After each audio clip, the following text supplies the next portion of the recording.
everyone. Due to some uncontrollable circumstances, we are not able to be there at Mexico right now. However, we highly appreciate this opportunity to present our work remotely.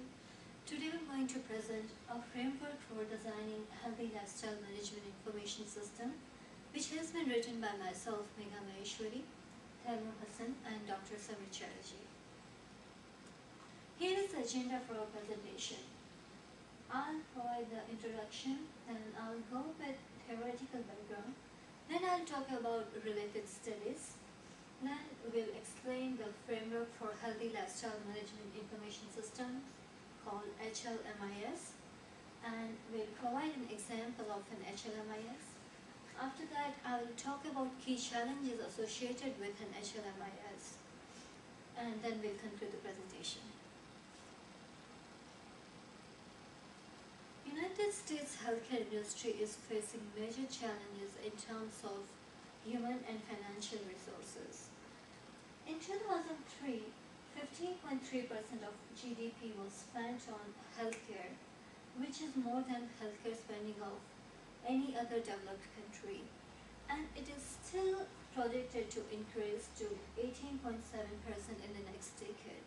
The main reason behind that is we have increasing older population, and obviously older population requires frequent health care as they face chronic diseases.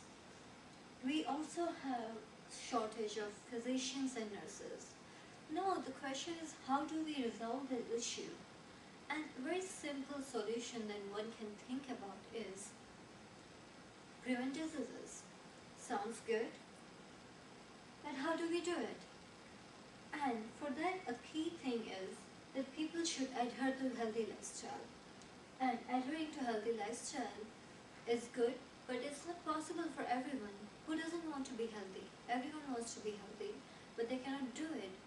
And to do it, there is one promising area, and that area is integrating evidence-based principles of psychology and harnessing information technology. And our framework is based on that. Here is an example of an HLMIS which is being developed at Network Convergence Lab, and our main focus is on obesity prevention. The data acquisition part is through a web-based portal at present, and the questionnaire is based on the domain knowledge that requires consumers' health and lifestyle information, and we got help from Kaiser Permanente to develop all this information. And information will be stored in a relational database. And the domain knowledge is a 5-step program. Those 5 steps are sensible eating, daily exercise, reshape eating behavior, food and exercise diary, and arrange moral support. And the personalization is achieved through data mining and agent-based technology. Outputs are messages in various formats depending on personalized settings. And we also work with Active Expert SMS messaging server for automating messages.